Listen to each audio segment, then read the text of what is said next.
In today's video, we are going to fix those pesky boiled egg disasters that completely ruin your breakfast. I am talking about the shells that shatter into 100 tiny pieces and stick to the egg white like super glue.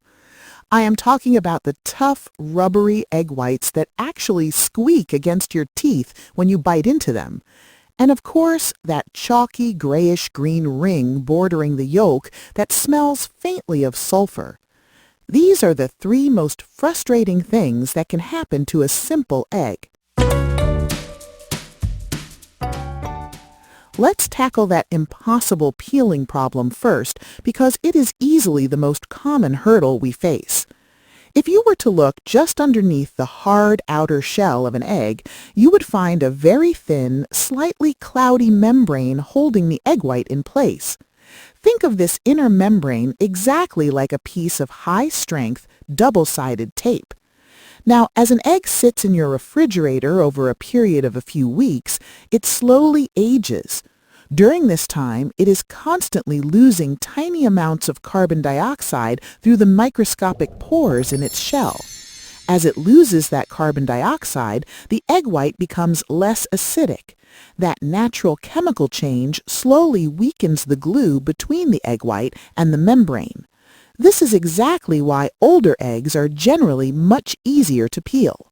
But let's be honest, we don't always have the luxury of waiting 3 or 4 weeks for our groceries to age perfectly in the fridge. We bought eggs and we want to cook them today.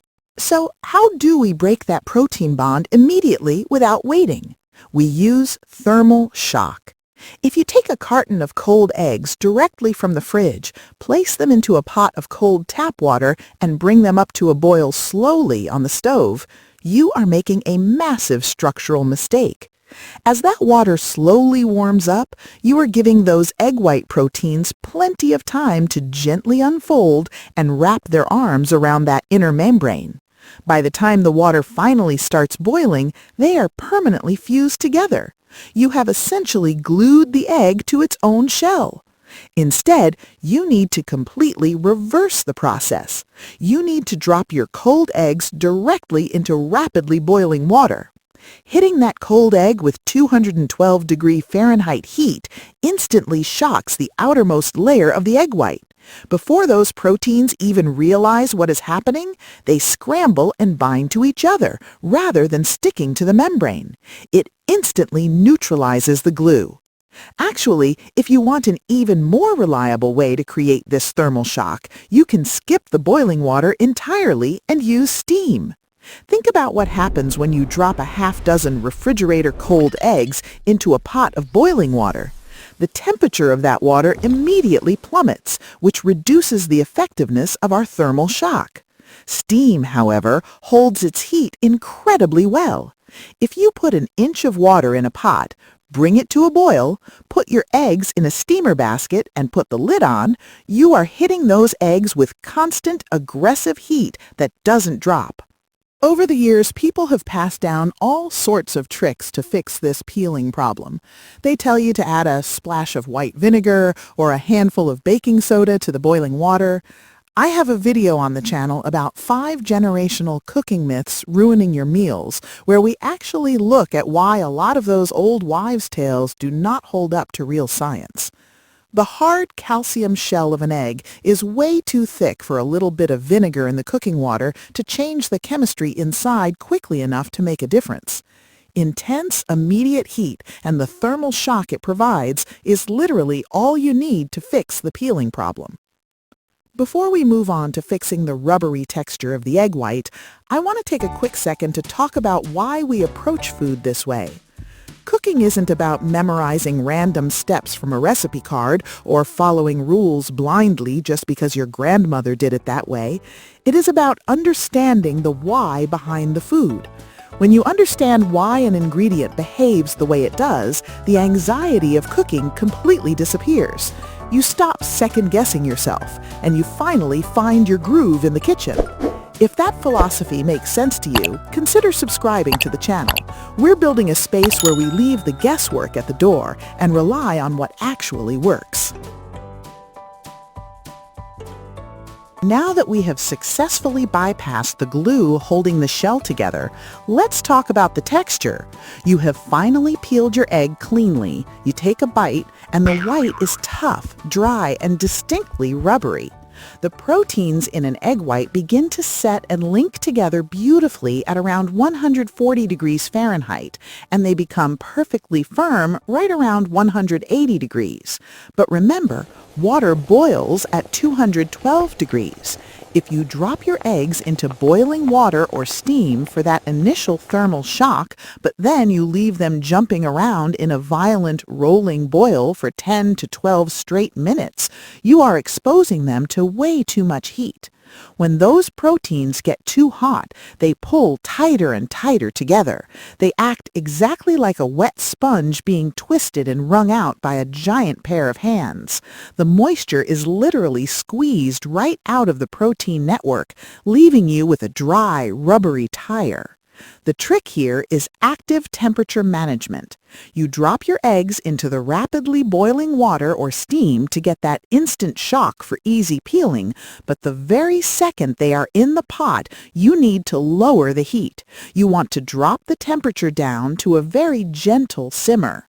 You are looking for just a few lazy bubbles slowly breaking the surface of the water, right around 185 to 190 degrees.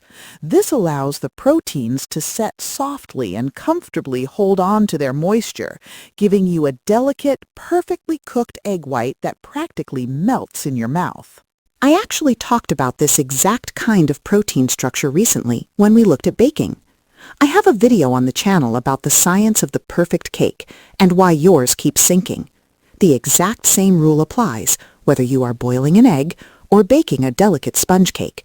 If you treat your proteins with respect and control your temperatures, they will support your food instead of ruining it.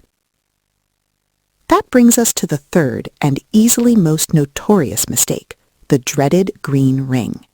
You slice straight down the middle of a hard-boiled egg, and sitting right on the border between the cooked white and the yellow yolk is a dark grayish-green halo. It usually comes with a faint, chalky smell, almost like a freshly struck match.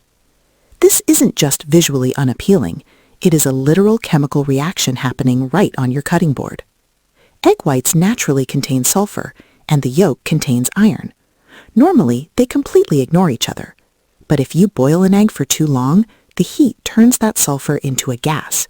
Because the egg is cooking from the outside in, the heat pushes this gas inward, straight toward the center. When that sulfur gas finally crashes into the iron in the yolk, they react. That reaction is exactly what paints that unappetizing green ring right onto your food. To stop this from happening, you need to pull an emergency brake on the thermodynamics the exact second your timer goes off.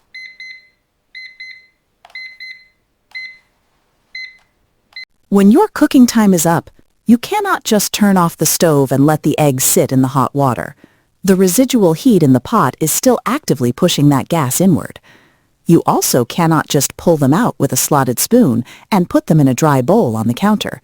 The heat trapped inside the egg itself is still driving that chemical reaction forward. You need to take the eggs straight from the hot water and plunge them immediately into an ice bath. And I mean a real ice bath. Half cold water, half actual ice cubes. Dropping hot eggs into freezing water does two incredibly important things. First, it instantly stops the cooking process, meaning the egg white stops creating any more of that sulfur gas. Second, and more importantly, it causes the inside of the egg to cool and contract rapidly. This sudden drop in temperature actually creates a partial vacuum inside the shell. That vacuum acts exactly like a kitchen exhaust fan. It grabs the hydrogen sulfide gas that was heading for the yolk and violently pulls it backward, outward, toward the shell. Because the gas is pulled away, the iron and the sulfur never get the chance to meet. The ferrous sulfide reaction never happens, and your yolk stays a beautiful, vibrant, creamy yellow all the way through. A quick note on the ice bath. You need to be patient. Do not just dunk the eggs for 30 seconds so they are cool to the touch on the outside. The center of that egg is still hot. Leave them in the ice water for at least 10 to 15 minutes to completely halt the thermodynamics all the way down to the yolk. When you are finally ready to peel them, give the shell a few gentle taps all over on the counter to crack it thoroughly. Then, peel the egg while it is submerged right there in the cold water bowl. The water will naturally seep under the cracked shell, using hydrostatic pressure to gently push the membrane away from the egg white, making your job even easier. No more green rings making your breakfast look unappetizing. No more rubbery egg whites ruining the texture of your salads. And no more shattered shells glued to your breakfast. Just drop your cold eggs directly into hot steam or boiling water to shock the outer layer and neutralize the glue holding the membrane together. Turn the heat down to a gentle simmer immediately so the proteins don't over-tighten and squeeze out their moisture. And finally, shock them in a bowl of heavy ice water the exact second they are done to pull that sulfur gas safely away from the iron yolk. Try these techniques out the next time you boil eggs, and I'll see you in the next video.